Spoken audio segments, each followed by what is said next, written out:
사도행전 16장 30절부터 40절까지 되겠습니다. 또 그들을 데리고 나와 이르되 선생들이여 내가 구원을 받으려면 반드시 무엇을 하여야 하리까 하더라. 그들이 이르되 주 예수 그리스도를 믿으라. 그리하면 내가 구원을 받고 내 집도 구원을 받으리라 하더라. 이에 그들이 주의 말씀을 그에게 말하고 또 그의 집안의 모든 이들에게 말하더라. 그날 밤 바로 그 시각에 그가 그들을 데려다가 채찍 자국을 씻어주고 그와 그의 온 가족이 곧바로 침례를 받았더라. 또 그가 그들을 자기 집으로 데려와 그들에게 음식을 차려주며 자기 온 집안이 하나님을 믿고 기뻐하더라. 그리고 날이 새니 행정관들이 부사관들을 보내어 이르기를 그 사람을 놓아주라 하더라.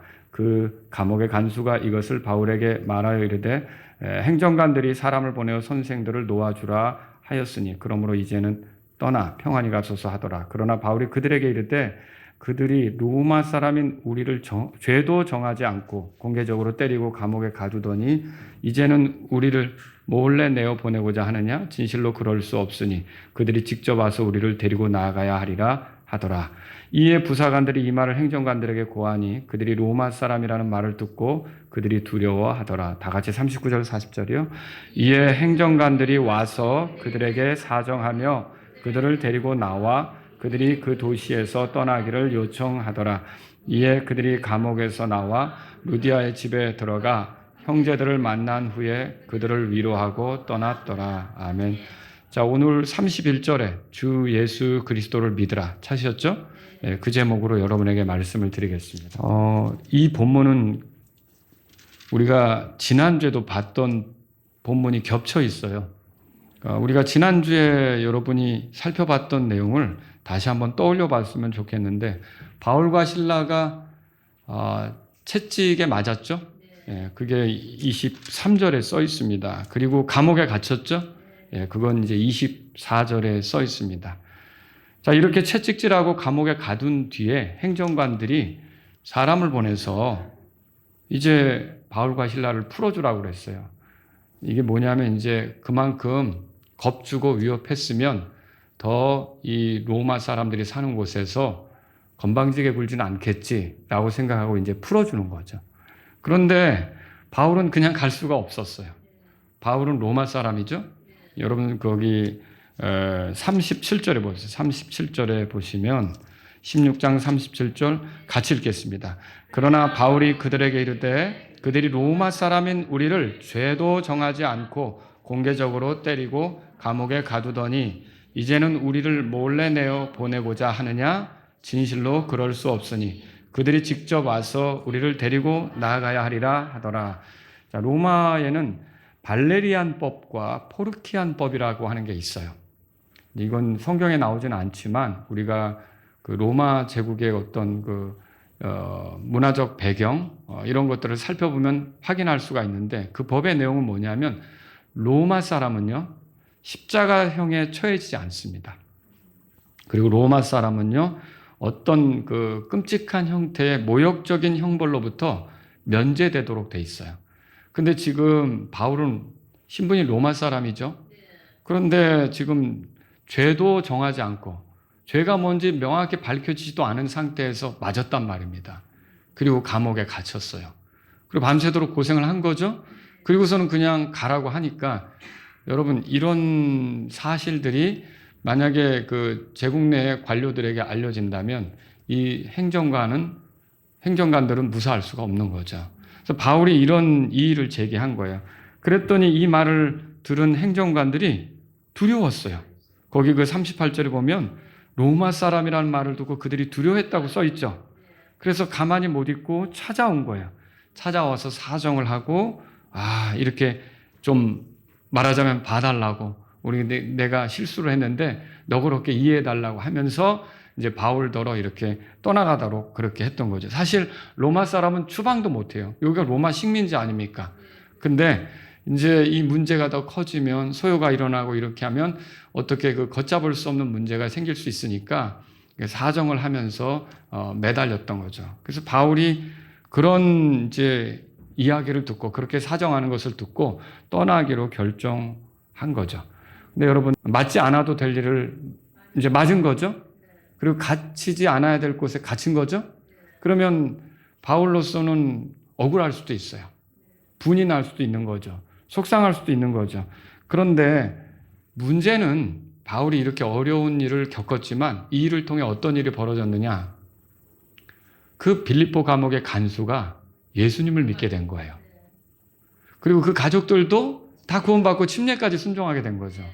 그러면 여러분 이렇게 볼 때 바울로서는 정말 힘든 일이었겠지만, 맞고 감옥에 갇히는 게 힘든 일이었겠지만, 어떻게 보면 하나님 편에서는 그 감옥의 간수 그리고 그 집안 사람들을 구원하는데 그런 방식으로 하지 않으면 바울이 그 간수를 만날 수가 없기 때문에 하나님께서 계획하셔서 그런 일을 했다는 거죠. 그럼 여러분 이런 그 하나님의 뜻을 바울이 이해할 때 거기 이 행정관들에게 복수하겠다고 거기 계속 있을 필요가 있습니까?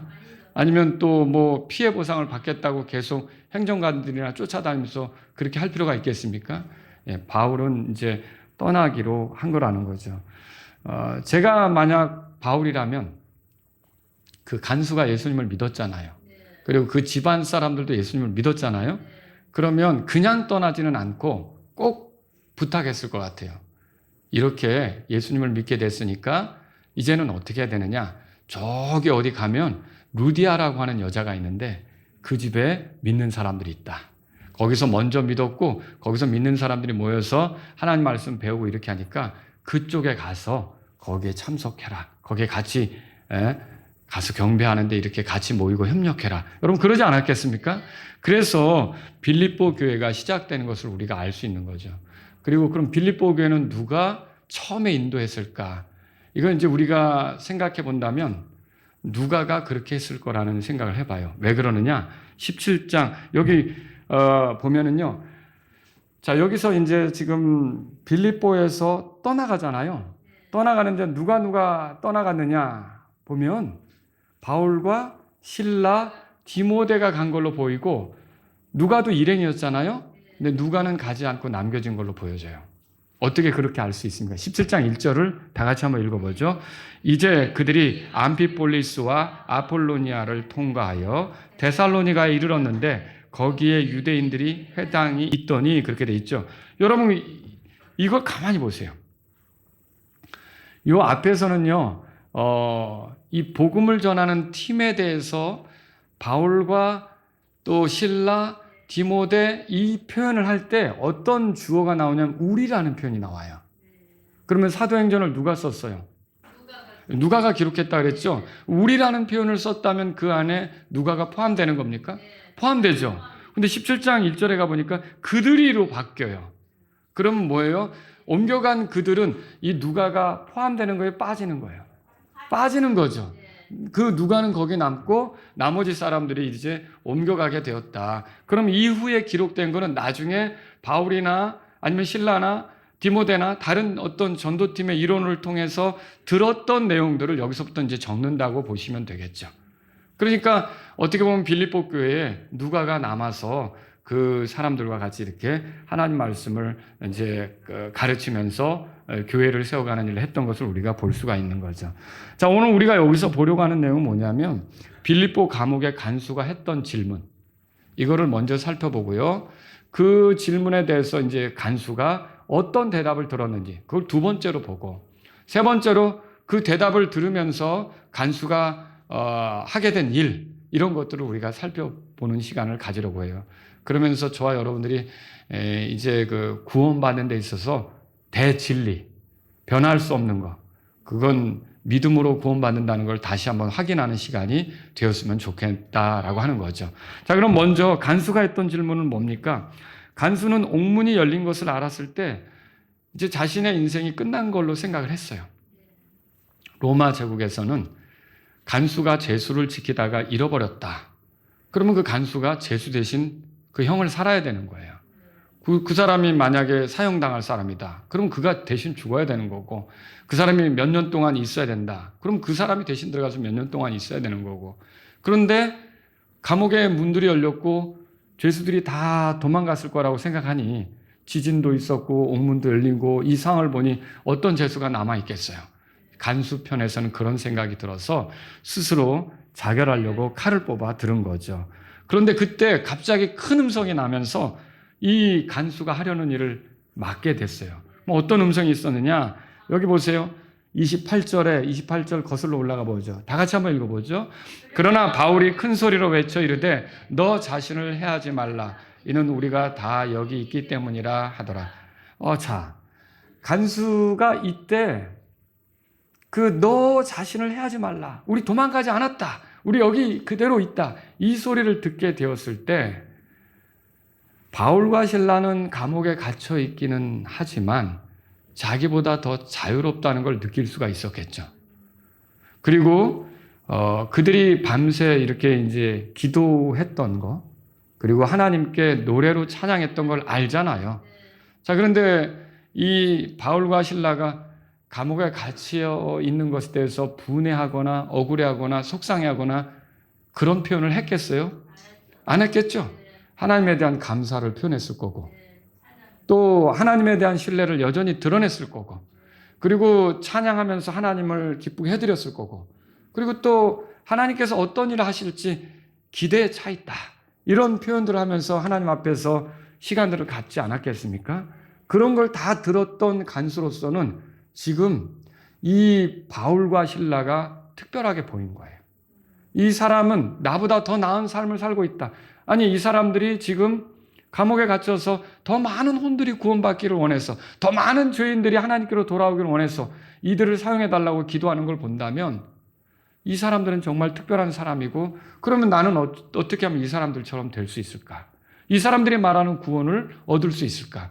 그런 생각에 이제 묻게 된 거죠. 그래서 여기 등불을 들고 뛰어들어가서 물었던 내용이 30절에 나오는데 다 같이 읽겠습니다.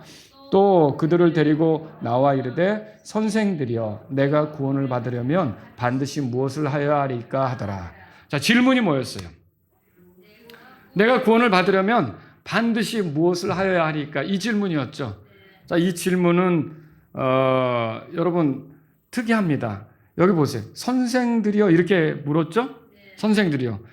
여기에는 이제 그들에 대한 존경심이 내포되어 있다고 보시면 됩니다.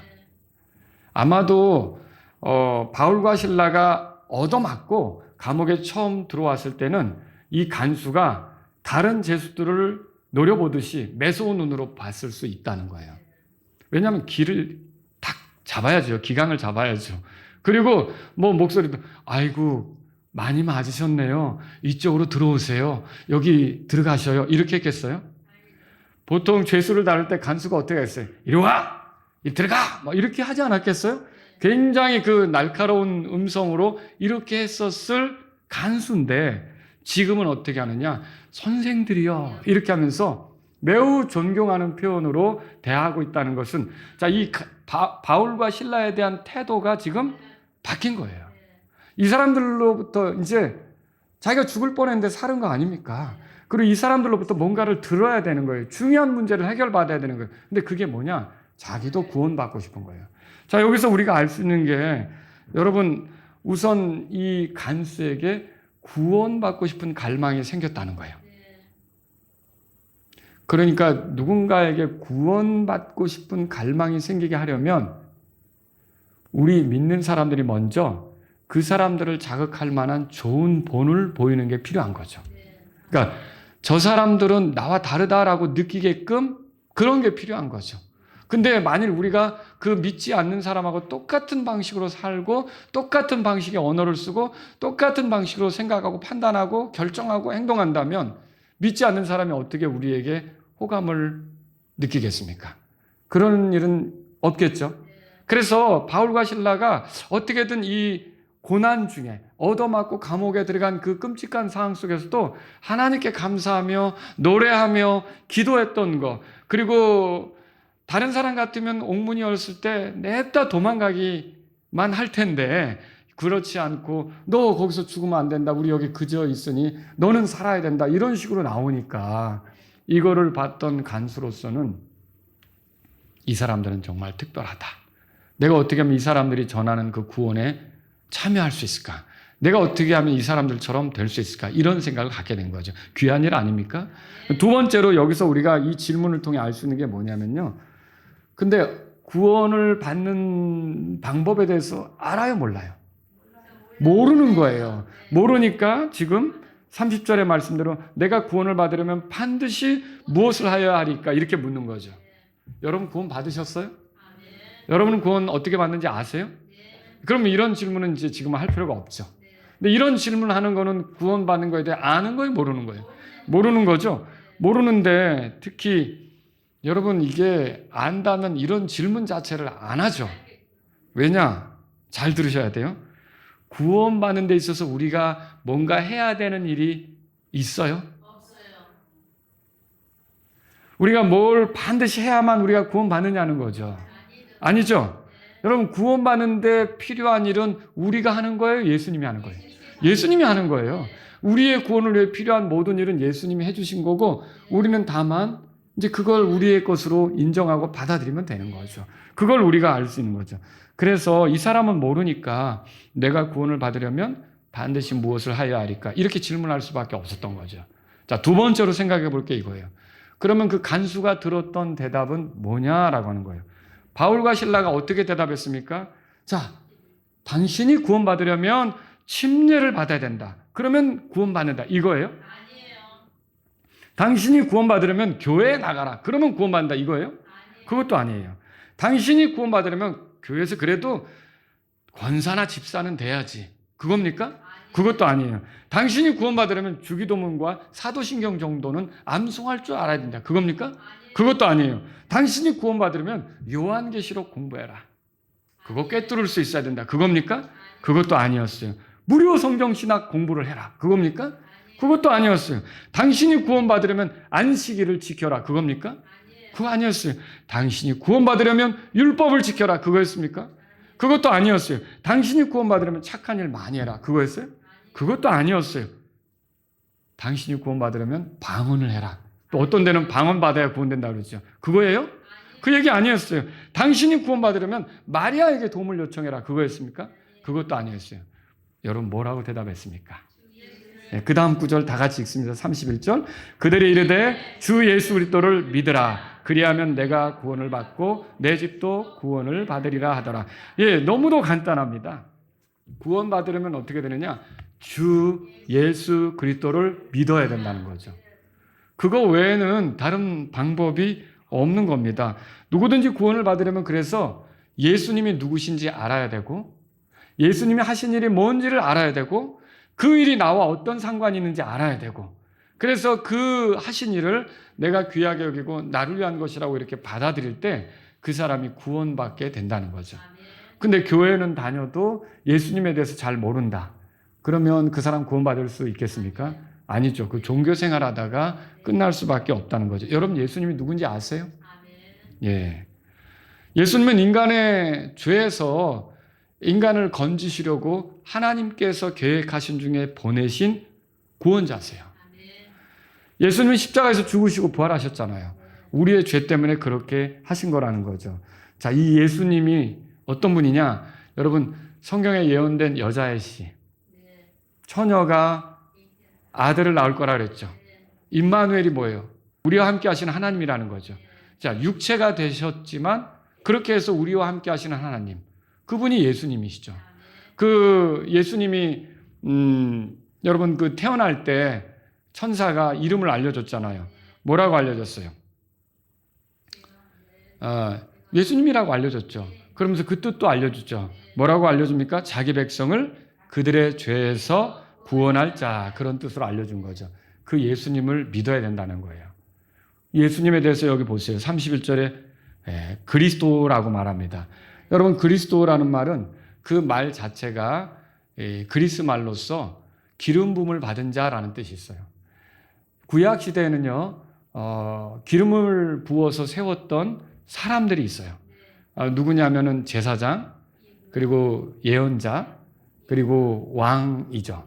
이런 사람들을 세울 때는 기름을 부어 세웠어요. 이 기름을 붓는다는 의미는 뭐냐? 이게 아무나 할 수 있는 일이 아니다라는 뜻이고요. 이게 하나님께서 특별히 그들을 따로 불러 세우셨다는 뜻이에요. 예언자도 하나님이 세우시는 거고 왕도 하나님이 세우시는 거고 제사장도 아론의 후손으로 하나님이 세우시는 거잖아요. 그러니까 하나님이 세우는 거다. 그러니까 그들만 할 수 있는 특별한 일로 하나님께 세우는 거다. 그런 의미가 있는 거죠. 기름 부음 받은 자에게는. 그런데 그리스도라는 말은 그럼 무슨 의미냐? 인간을 죄에서 건지기 위해서 유일하게 그 일을 할 수 있는 분. 아무도 못 하는데 그분만 할 수 있는 그런 이제 그 위치에 있다. 그 위치에 있는 그분을 가리켜서 그리스도라고 부르는 거예요. 기름 부음을 받았다. 하나님께서 세우셨다. 그 그리스도라고 부르는 거죠. 여러분, 그래서 예수님은 이 땅에 오셔서 죄인인 우리를 대신해서 십자가에서 죽으셨죠. 그리고 묻히셨죠. 그리고 부활하셨어요. 자신의 희생을 통해서, 자신의 죽음을 통해서 우리 죄값을 치르시고 우리를 죄에서 건지는 일을 그분이 홀로 하신 거죠. 누구도 거둘 필요가 없어요. 마리아가 거둘 필요 없어요. 누가 거둘 필요 없는 거예요. 그분이 다 우리 구원을 위해 필요한 일은 다 이루어 놓으신 거죠. 여러분, 그래서 이 예수님은요, 그리스도시란 말이에요. 그분을 믿어야 되는 거예요. 거기다가 주라는 말이 나오죠. 주 예수 그리스도를 믿으라, 그렇게 돼 있죠. 여러분, 주님, 예수님은요, 최고의 주권자이세요. 하나님으로서 최고의 주권자다라고 하는 거죠. 예수님이 창조주이신 걸 믿으세요? 예, 어떤 분들은 예수님이 하나님의 아들인 건 믿겠는데 하나님은 아니지 않느냐, 그렇게 또 교회 다니면서 얘기를 해요. 하나님의 아들이란 말이 하나님이시란 말이에요. 육체가 되셨지만 하나님이시다. 그게 하나님의 아들이에요. 그러니까 사람이 되셨지만 하나님이다. 그게 하나님의 아들이라는 거죠. 또 하나님이시지만 완전한 사람이 되셨다. 그걸 인자 혹은 사람의 아들, 그렇게 표현하는 거죠. 여러분, 그래서 예수님은 하나님이신 거예요. 창조주이신 거 믿으시죠? 자, 그래서 요한복음 1장 3절에 그렇게 써 있어요. 모든 것이 그분에 의해 만들어졌으니 만들어진 어떤 것도 그분 없이 만들어진 것은 하나도 없었더라. 거기에 그분은 말씀이신 분이죠. 육체가 되기 전에 그 말씀이신 분이잖아요. 그분에 의해 모든 것이 만들어졌대요. 그분은 누구예요? 그러니까 정체가 예수님이죠. 예수님은 창조주시란 말이죠. 여러분과 제가 예수님을 만나는 것은 나를 만드신 분, 나를 지으신 분을 만나는 거예요. 여러분, 예수님은 통치자이십니다. 그래서 요한계시록 19장에는 왕들의 왕, 주들의 주, 그렇게 표현하죠. 자, 이 세상에 왕들이 있고 통치자들이 많이 있지만 결국은 모든 세상 나라가 다 사라지고 그리스도의 왕국이 이루어질 걸 믿으십니까? 그분이 영원한 통치자가 되는 거죠. 영원한 왕이 되시는 거죠. 다윗의 왕자가 영원할 거라고 그랬잖아요. 어떻게 그 예언이 성취됩니까? 예수 그리스도, 다윗의 자손으로 오신 예수 그리스도가 왕으로서 등극하심으로써 결국은 그 왕자가 영원히 가는 거죠. 왕좌가 영원히 간다는 걸 우리가 확인할 수 있는 거죠. 또 이 예수님은 공급자예요. 엄밀히 말하면 우리가 누리는 모든 것들을 우리에게 허락하시는 분이죠. 그분이 주셔서 살고 있는 거예요. 호흡, 생명, 건강, 모든 것들을 사실 그분이 주셔서 우리가 누리고 있는 거죠. 그분은 또 심판자세요. 거룩하고 공의로우시며 모든 것을 아시면서 정확하게 심판하실 수 있죠. 자, 예수님이 심판하면서 사람들의 눈치를 봅니까? 내가 저걸 심판했다가 저거 나에게 나중에 보복하면 어쩌지? 걱정하십니까? 그럴 필요 없습니다. 그분은 전능자세요. 누가 그분에게 맞서겠습니까? 자, 이렇게 본다면 지금 창조주이시고 또 공급자이시고 또 심판자이시고 이렇게 보면 그분은 여러분 통치자이시고 그러면 주님 맞죠? 주님 맞죠? 거기다가 그걸로 끝나지 않습니다. 이분은 구속주이십니다. 뭐예요? 자신을 주셔서 자신의 피로 값주고 우리를 사셔서 하나님의 소유로서 살아가도록 기회를 주시는 분이 되는 거죠. 그러면 그분 주님 아니십니까? 예. 고린도전서 6장 19절에 뭐라 그랬어요? 너희는 값을 치르고 산 것이라, 그렇게 써 있잖아요. 우리가 이런 걸 생각한다면 예수님은 주님이시구나, 이렇게 인정해야 되는 거죠. 자, 그래서 누구든지 예수님을 주로 알고 그걸 인정하고 그리고 내 주님으로 받아들여서 내 삶에서 최고의 권위자라고 이렇게 이제 받아들이게 되면, 왜? 그분이 날 구원했으니까. 그분이 나에게 새 삶을 주고자 값을 치르셨으니까. 그렇게 되면 그 사람은 어떻게 되는 거예요? 구원받는다는 걸 지금 바울과 실라가 말하고 있다라고 하는 거죠. 빌립보는 마케도니아의 주요 도시였지만 그렇게 큰 도시는 아니었어요. 데살로니가가 더 크다고 그랬죠. 바울과 신라의 활동으로 그 도시가 시끄러웠죠. 그리고 그들이 감옥에 들어왔는데 간수가 왜 들어왔는지 모를 리가 없다고요. 아마 여러분, 아마 누가 들어오면 그런 거 감옥에서 그거 죄수들끼리도 물어볼 거예요. 뭐 때문에 왔어? 밖에서 뭐 하다 왔어? 얘기할 거 아닙니까? 아, 그러면 뭐 마약을 하다 왔다 그러면 뽕쟁이구만. 뭐 그러면서 막 이렇게 서로 얘기할 거 아닙니까? 근데 간수들도 어때요? 들어오면 이 사람이 뭐 때문에 들어왔는지는 알아야 되잖아요. 근데 예수라는 분을 전하다가 들어왔다. 뭐 구원이 있다고 떠들다가 왔다. 그러면 알고 있겠죠. 근데 이 순간 바울과 신라가 주 예수 그리스도를 믿으시라고. 그러면 당신이 구원받고 당신의 집이 구원받는다고 이렇게 얘기하니까 그걸 가볍게 듣지 않았던 거예요. 자, 그래서 세 번째로 빌립보 감옥의 간수에게 일어난 일이 뭔지 살펴보겠습니다. 우선 첫째로 그가 가족에게 복음 들을 기회를 갖게 했어요. 자, 31절에 주 예수 그리스도를 믿으라 그리하면 내가 구원을 받고 내 집도 구원을 받으리라 그랬는데 여러분 이 말이 간수가 구원을 받으면 그 가족들은 자동적으로 구원받는다는 뜻입니까? 아니에요. 절대 그거 아니죠. 절대 그거 아니란 말이에요. 이게 무슨 말이냐면 그래서 여러분 그 아버지가 구원받으면 자녀들이 자동적으로 구원받는 것처럼 얘기하는 건 잘못이죠. 모태신앙을 우기는 것도 문제가 되는 거죠. 또 어떤 분들은 그래요. 나는 안 믿어도 내 안에 치맛자락 붙잡고 하늘나라 갈 거다. 내 안에는 믿으니까. 그거 통하지 않는다는 거예요. 모든 사람은 네가 믿는 것처럼 너의 가족들도 믿으면 다 구원받는다는 얘기죠. 각자 믿어야 되는 거예요. 모든 사람은. 그래서 간수가 이 말을 들었을 때 그래? 그러면 나만 구원받을 게 아니라 누구도 구원받아야 됩니까? 가족들도 구원받아야 될 필요가 있는 거죠. 그래서 가족들의 구원도 생각하게 된 거예요. 그래서 여기에 보면 32절에 다 같이 보겠습니다. 이에 그들이 주의 말씀을 그에게 말하고 또 그의 집안의 모든 이들에게 말하더라. 이게 뭐예요? 간수가 자기 가족들에게 데리고 가서 그 바울과 신라를 데리고 가서 소개를 한 거죠. 아마 이렇게 소개했을 거예요. 이분들이 아니라면 오늘 나는 이 세상 사람이 아니다. 오늘 밤에 나는 죽었을 것이다. 이분들이 나를 살려줬다. 내가 죽을 수밖에 없는 상황에 처했는데 이분들이 내 목숨을 구제해줬다. 이분들은 구원을 전하는 사람들이다. 그 구원을 전하다가 또 이런 어려움에 처하게 됐다. 우리 이 분이 하는 말을 들어보자. 우리 가족이 다 구원받았으면 좋겠다. 하고 그 기회를 갖지 않았겠습니까? 그러면서 진지하게 들을 수 있는 시간이 되었겠죠. 그래서 여기 보면 주의 말씀을 그에게 말하고 그렇게 돼 있죠. 32절에 그렇게 돼 있잖아요. 이건 바울과 신라가 주 예수 그리스도를 믿으라고 선언한 거에 대해서 그러면 그분을 누구라고 믿어야 되는지, 그분의 무엇을 믿어야 되는지, 그분이 어떻게 하신 것을 믿어야 되는지를 구체적으로 설명해 주는 시간들이다. 그렇게 보면 되겠다는 거죠.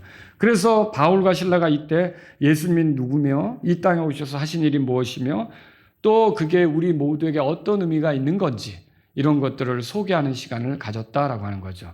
자, 두 번째로 이 일을 할 때 여러분 그 성령님이 일하셨겠죠? 성령님이 일하셨을 거고 두 번째로 우리가 생각해 볼 게 뭐냐면 그러면 이 간수는 뭐였느냐? 33절 보니까 그 말을 듣고는요. 이 사람이 변한 게 이렇게 행동으로 나타나요. 그 말을 듣고 변한 게 행동으로 나타나는데 바울과 신라를 데려다가 채찍 자국들을 씻어줬다 그렇게 돼 있어요. 자, 바울과 신라를 풀어줄 권한이 간수에게 있어요? 없어요? 간수에게는 없죠. 간수는 지키기만 해야 되는 거예요. 뭐 권한이 있다면 풀어줬을 수도 있겠는데 그렇게 하면 그거는 이제 자신의 임무를 함부로 이렇게 이제 가볍게 한 거고 행정관들에 대한 월권이 되겠죠. 그러니까 이제 그건 나중에 처벌을 받겠죠. 그러니까 풀어주지는 못하지만 맞은 자리가 얼마나 상처가 심각한지 데려다가 이거를 씻어주면서 뭐 진짜 뭐 필요한 기름이라도 있다면 발라줄 거고 이렇게 하면서 도와줬다라고 하는 거죠. 여러분 이걸 보면서 뭘 느낍니까? 복음이 사람을 변화시킨다는 거예요. 사람의 생각을 달라지게 합니다. 사람의 태도도 바꿉니다. 그리고 사람의 행동조차도 변화시키는 거죠. 그러니까 내가 예수님 만났는데 이전과 내가 전혀 달라지지 않았다. 이거는 심각한 거죠. 정말로 구원받았다, 복음을 받아들였다 그러면 이전에 내가 어떻게 살았든지 지금의 내 모습이라고 하는 거는요, 뭐 많이 달라지지 않았어도 조금 뭔가는 달라진 게 있다는 거죠. 자, 이 간수는 어때요? 이 바울과 실라를 대하는 태도, 돌보려는 마음, 긍휼 어린 생각, 이런 것들이 나오면서 변화된 모습을 보여주고 있다는 거죠. 또 이 간수가 어떤 일을 했습니까? 세 번째로 33절에 다 같이 한번 읽어보죠. 그날 밤 바로 그 시각에 그가 그들을 데려다가 채찍 자국들을 씻어주고 뭐라고 돼 있어요? 그와 그 온 가족이 곧바로 침례를 받았다고 돼 있죠. 자, 오늘 안타까운 점은 이 구절을 가져다가 봐라, 그가 침례를 받으니까 가족들도 침례받게 하지 않았냐 하면서 유아 세례를 지지하는 구절이다 이렇게 말하는 사람들이 있어요. 여러분, 이거 유아 세례를 지지하는 겁니까? 침례는 어디까지나 구원받기 위해서 하는 게 아니죠. 침례는 믿음의 고백이에요. 믿음의 고백이라면 믿는 사람에게만 주는 규례라는 거죠. 그러면 여기서 간수와 그 가족이 침례를 받았다는 말은 믿었다는 것을 보여주고 있는 거죠. 자, 여러분, 그 사도가 믿지 않는 사람에게 그냥 교인 만들겠다고 서둘러서 침례를 주겠습니까? 그러진 않겠죠. 믿어야 침례를 주겠죠. 그렇다면 이 사람들은 이 간수만이 아니라 그 가족들까지 믿는 사람이 되었다, 이렇게 생각할 수밖에 없는 거죠. 침례는 그들이 믿은 것을 표현해 줍니다. 이 구절만 떼가지고 봐라, 간수가 믿으니까 그 가족들도 자연스럽게 침례 준 거 아니냐, 유아세례 줄 수 있지 않느냐, 이렇게 말하는데 그런 사람들은 그 아래 구절도 봐야죠. 34절에 보면 자기의 온 집안이 하나님을 뭐라고 돼 있어요? 믿고. 그러니까 온 집안이 하나님을 믿었다고 설명하고 있잖아요. 그러니까 온 가족이 믿어서 다 같이 침례를 받은 거죠. 여러분, 그 침례는 내적 체험의 외적 표현이란 말 우리 ABC 공부하면서 들었죠. 네, 그런 거예요. 예수 그리스도를 믿게 된 것을, 이제 그리스도의 복음을 받아들이게 된 것을 공개적으로 드러내는 게 침례란 말이죠. 여러분, 침례 받으셨죠? 그 침례는 뭐예요? 내가 예수님을 구주로 믿는다, 나의 주님으로 믿는다, 이걸 공개적으로 표현하는 거죠. 그런 의미로 침례가 있었다는 거죠. 근데 루디아와 그 집안 사람들의 경우처럼 아마 그 당시에 교회가 뭐 잘 현대식 예배당을 갖춘 것도 아니고 침례탕이 마련되어 있지 않았다면 우리가 추측해 볼 수 있는 거는 강가로 내려가서, 기도처였던 그 강가로 내려가서 침례를 주지 않았을까. 어쨌든 그 밤에 그들이 복음을 받고 이제 침례를 받으러 움직이게 된 거죠. 이거 침례 주는 것도요, 여러분, 이게 다음에 받겠다고 이렇게 미루거나 그런 게 아니에요. 그들이 복음을 들었던 바로 그날 즉시로 침례 받으러 간 게 놀랍지 않습니까? 33절에 보세요. 온 가족이 곧바로 침례를 받았다고 돼 있어요. 그러니까 내가 구원받았다 그러면서 침례 받기를 더디하는 것은, 이거는 좀 생각해 봐야 돼요. 여러분, 주님을 사랑하면 주님의 명령에 순종하게 돼 있어요. 그리고 주님의 명령은 우리가 복음을 받았으면 침례 주라고 했고요. 또 복음 받은 사람 침례 받아야 되는 거고요. 근데 내가 침례 받는 걸 되게 계속 미룬다. 뭐 여러 가지 이유를 대면서 미룬다. 뭐 때문에 그래야 돼요? 침례 또 받아야 교회 생활도 하는 거 아닙니까? 제대로. 교회 생활 제대로 할 마음이 없는 거죠. 그러면 그건 주님 은혜로 구원받았다고 말하면서 주님께는 제대로 하는 것이 아닌 것이 되는 거죠. 고쳐야 될 태도예요. 그거 고쳐야 돼요. 여기는 곧바로 침례를 받았다, 그렇게 써 있는 거죠. 자, 네 번째로 어떻게 했습니까? 34절에 보니까 음식을 또 차려줬다고 돼 있죠. 우리는 성경 읽을 때 이거 그냥 넘어갈 수 있는데 이거 충격적인 진술입니다. 어째서 그러냐? 자, 간수는 이방인이에요. 근데 바울은 유대인이에요. 이방인이 차려준 음식을 바울이 이제 먹어야 되는 거죠. 먹었겠죠? 먹었을 거예요. 그런데 여러분, 이게 바울이 바리새인이었을 때는 생각할 수 있는 일입니까? 이방인이 준 음식을 먹는다? 생각할 수 없는 거죠. 여러분, 복음은요, 유대인, 이방인의 장벽을 다 허물어 버리는 거예요. 거기서 서로 나는 유대인이고 너는 이방인이고 하면서 이런 교제하는데 막힘이 여전히 존재하거나 그런 게 아니라는 거죠. 그런 것들이 해결되는 거죠. 자, 그래서 이방인이 차려준 음식을 바울이 먹을 수 있는 기회가 생긴 거죠. 그리고 다섯 번째로 그와 그의 온 가족이 함께 기뻐했다는 것을 34절의 끄트머리에서 발견할 수 있어요. 이 기쁨은 굉장히 적극적인 기쁨이에요. 그냥 기쁨이 주어졌다가 아니라 기뻐했다는 거예요. 여러분, 그럼 뭘 기뻐했습니까? 가장 높으신 분을 기뻐했겠죠. 그 하나님. 그분과 가까이 된 것을 기뻐했겠죠. 그 하나님하고 그들이 가깝게 된 것을 기뻐했겠죠. 그리고 그분을 가까이 하는 데 있어서 예수님이 계시다는 사실로 인해 기뻐했겠죠. 그리고 예수님을 통해 이루어진 구원으로 기뻐했겠죠. 예수 그리스도를 통해 하나님의 진노에서 벗어나게 된 것을 기뻐했겠죠. 여러분, 죄 가운데 살아왔지만 예수님의 피로 모든 죄들을 용서받았다는 것에 대해서 기뻐했겠죠. 그리고 하나님의 자녀가 된 것을 기뻐했을 것입니다. 그리고 성도로서 거룩하게 살 수 있는 기회가 온 것을 기뻐했을 것입니다. 여러분, 우리가 하나님 앞에 적극적으로 기뻐하는 게 필요해요. 기쁨이 주어질 때까지 기다리는 게 아니라 하나님의 말씀을 듣고 그러면 이 말씀으로 내 기뻐하겠습니다라고 적극적으로 기뻐하는 게 필요해요. 적극적으로 기뻐해야 돼요. 항상 기뻐하라는 건 명령이잖아요. 그죠? 우리가 적극적으로 기뻐하는 게 필요하죠. 복음을 받아들인 사람들에게 기쁨이 주어지는 거 알죠? 예. 사마리아에 가서 복음을 전했을 때 빌립이 전했죠. 사마리아 도시가 기뻐했다는 게 성경에 나와요. 이디오피아 내시에게 복음을 전했을 때 이디오피아 내시가 기뻐하며 자기 길을 갔다는 내용이 나와요.